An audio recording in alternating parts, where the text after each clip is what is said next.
আমাদের সাথে রংপুর থেকে যুক্ত হচ্ছেন তিস্তা বাঁচাও নদী বাঁচাও সংগ্রাম পরিষদের সভাপতি নজরুল ইসলাম হাক্কানী। জনাব নজরুল ইসলাম হাক্কানী, আপনাকে স্বাগত জানাচ্ছি দেশযোগে। আমরা আমাদের প্রতিবেদনে যেমনটা দেখছিলাম যে নতুন সরকারের কাছে তিস্তা নদীর ব্যাপক ব্যবস্থাপনা এবং পুনরুদ্ধার প্রকল্প চূড়ান্ত করার সমাধান চাইছে তিস্তা পাড়ের মানুষ। আপনারা তো অনেক দিন ধরে এটা নিয়ে কাজ করছেন, আপনি কি মনে করেন এই সমস্যার সমাধান কিভাবে সম্ভব? ধন্যবাদ। তিস্তা নদী একটা ফাঁসি রিভার। 2014 সালের পর থেকে খরাকালে কোনো পানি আসে না। 11 সালে যে তিস্তা চুক্তি হওয়ার যে কথা ছিল সেটা ঝুলে আছে। আমাদের দেশে জিআরসি এবং দুই দেশে যে অববাহিকা ভিত্তিক নদী ব্যবস্থাপনা আন্তর্দেশীয় ব্যবস্থাপনা করার কথা ছিল সেটিও হয়নি।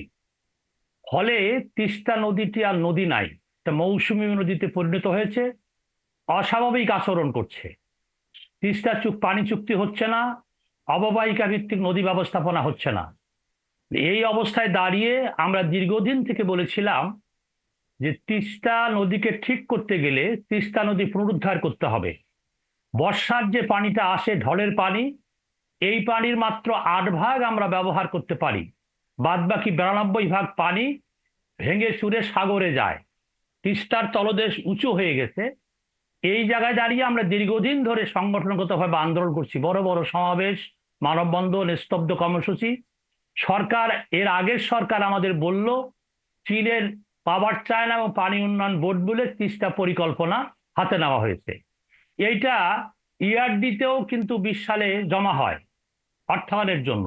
কিন্তু এই সময় তিস্তা চুক্তি তো ভারত করলই না, এবং উল্টো এইটা যাতে না হয় তার জন্য দৌড়ঝাঁপ শুরু হলো। শেষে এসে এই জুলাই মাসে এসে এইটা নিয়ে দৌড় শুরু হলো। এটা চীনও করতে চায়, ভারতও করতে চায়। এই অবস্থায় দাঁড়িয়ে আমরা কিন্তু জুলাই মাস বড় সমাবেশ করলাম, স্তব্ধ কর্মসূচি করলাম, গণ অবস্থান করলাম। আমরা বললাম বিদেশি অর্থনীতিতে যদি অর্থায়নে যদি আপত্তি থাকে, নিজস্ব অর্থায়নে তিস্তা মহাপরিকল্পনা বাস্তবায়ন করতে হবে।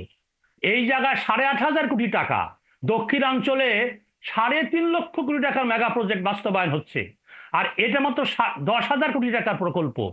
এই প্রতি বছর তিস্তার ভাঙনে 1 লক্ষ কোটি টাকার সম্পদ নদীবর্গে বিলীন হয়ে যায়। এখন বন্যা হয়ে গেল, এখন কিন্তু কেয়ামত তুল্য ভাঙন শুরু হয়ে গেছে তিস্তায়। তিস্তার পেটে পানি ধরতে পারে না।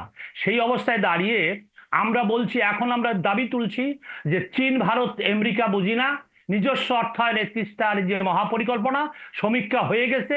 নতুন করে পানি উন্নয়ন বোর্ড সমীক্ষা করার নামে এর আগে অনেক সমীক্ষা করেছিল, পানিতে সব পানিতে ভেসে গেছে ওদের। তাহলে এই যে যেটা সমীক্ষা করা হয়েছে পাওয়ার চায়না এবং বাংলাদেশ মিলে, এইটা বাস্তবায়ন করতে গেলে আমরা দাবি তুলেছি নিজস্ব অর্থায়ন। অর্থ কোথায় পাবে? আমরা যদি জায়গা টাকা দিতে না চায়, বিশ্ব ব্যাংক টাকা দিতে না চায়, তাহলে আমরা বলতেছি নিজস্ব অর্থায়ন। অর্থ কোথায় পাবে? মাননীয় প্রধান উপদেষ্টা একটা তত্ত্বের কথা বলেন, খুব ভালো, চমৎকার, সামাজিক বিনিয়োগ, সামাজিক বিজনেস। তাহলে আজকে আমরা বলতেছি তিস্তা কর্তৃপক্ষ গঠন করে তিস্তা বন্ড ছাড়েন। দেখবেন এই তিস্তা বন্ডে অনেক লোক, হাজার হাজার লোক টাকা দিবে। 2 কোটি মানুষ আছে তিস্তা অববাহিকায়, টাকা দিতে প্রস্তুত। আমাদের এই মূলধনটুকু সংগ্রহ করতে গিয়ে আমাদের বিশ্বব্যাংকের উপর অন্য কারো কাছে আমরা দায়বদ্ধ হতে চাই না। ইতিমধ্যেই দেখেছেন তিস্তা আন্দোলন কিন্তু শুধু আমাদের না, ঢাকা বিশ্ববিদ্যালয়, রাজশাহী বিশ্ববিদ্যালয়, নোয়াখালী বিজ্ঞান প্রযুক্তি বিশ্ববিদ্যালয়, রোকেয়া বিশ্ববিদ্যালয়, এই 2 দিন থেকে তারা বলছে উত্তর অঞ্চলের মানুষ আজকে সবচেয়ে বৈষম্যের শিকার। উত্তর অঞ্চলের বাঁচাতে গেলে এই তিস্তা মহাপরিকল্পনা বাস্তবায়নের দাবি তারা তুলছে। আমি মনে করি মাননীয় উপদেষ্টা যদি এই উদ্যোগটা গ্রহণ করেন, তাহলে এই তরুণরা এই 2 কোটি মানুষের ফান্ড সংগ্রহ করবে। এই তরুণরা এই